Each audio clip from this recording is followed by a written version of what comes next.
Assalamualaikum warahmatullahi wabarakatuh. Selamat datang di channel Nuansa Islami, dan salam sejahtera untuk kita semua yang menyaksikan video ini. Semoga selalu dalam lindungan Allah Subhanahu wa Ta'ala. Apabila roh keluar dari jasad, ia akan berkata-kata dan seluruh isi alam di langit atau bumi akan mendengarnya, kecuali jin dan manusia.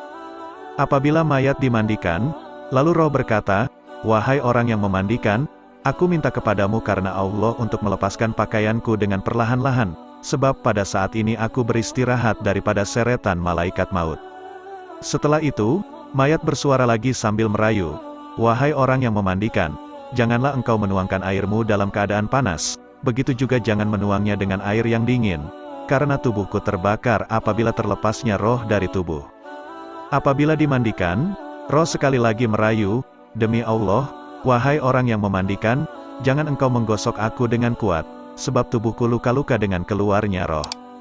Setelah dimandikan dan dikafankan, telapak kaki mayat diikat, dan ia pun memanggil-manggil dan berpesan lagi supaya jangan diikat terlalu kuat saat mengafani kepalanya, karena ia ingin melihat wajahnya sendiri, anak-anak, istri atau suami untuk yang terakhir kalinya, karena ia tidak dapat melihat lagi sampai hari kiamat. Ketika keluar dari rumah lalu ia berpesan, "Demi Allah, wahai jamaahku, aku telah meninggalkan istriku menjadi janda, maka janganlah kamu menyakitinya. Anak-anakku telah menjadi yatim dan janganlah kalian menyakiti mereka.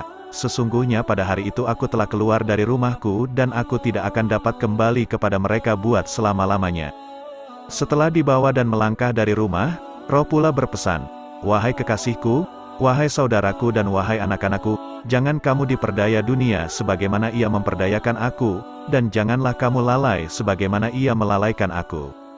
Sesungguhnya aku tinggalkan apa yang aku telah kumpulkan untuk warisku, dan sedikit pun mereka tidak mau menanggung kesalahanku. Allah menghisap aku, padahal kamu merasa senang dengan keduniaan, dan mereka juga tidak mau mendoakan aku." Rasulullah Shallallahu Alaihi Wasallam bersabda, "Apabila telah sampai ajal seseorang, maka akan masuklah sekumpulan malaikat ke dalam lubang-lubang kecil dalam badan, dan kemudian mereka menarik rohnya melalui kedua telapak kakinya sehingga sampai ke lutut.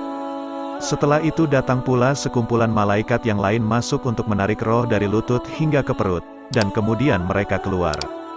Datang lagi sekumpulan malaikat yang lain, dan menarik rohnya dari perut hingga sampai ke dada dan kemudian mereka keluar. Dan yang terakhir datang lagi sekumpulan malaikat, kemudian menarik roh dari dadanya hingga ke kerongkongan dan itulah yang dikatakan saat naza orang itu." Sambung Rasulullah Shallallahu Alaihi Wasallam lagi, "Jika yang naza itu orang yang beriman, maka malaikat Israel alaihi salam akan menebarkan sayapnya yang di sebelah kanan sehingga orang yang naza itu dapat melihat kedudukannya di surga. Apabila orang yang beriman itu melihat surga, maka dia akan lupa kepada orang yang berada di sekelilinginya. Ini adalah karena sangat rindunya pada surga dan pandangannya melihat terus ke sayap Israel alaihi salam. Jika naza itu orang yang munafik, maka malaikat Israel alaihi salam akan menebarkan sayapnya yang di sebelah kiri. Maka orang yang naza itu dapat melihat kedudukannya di neraka, dan saat itu orang tersebut tidak lagi dapat melihat orang di sekelilinginya. Ini adalah karena terlalu takutnya apabila melihat neraka yang akan menjadi tempat tinggalnya."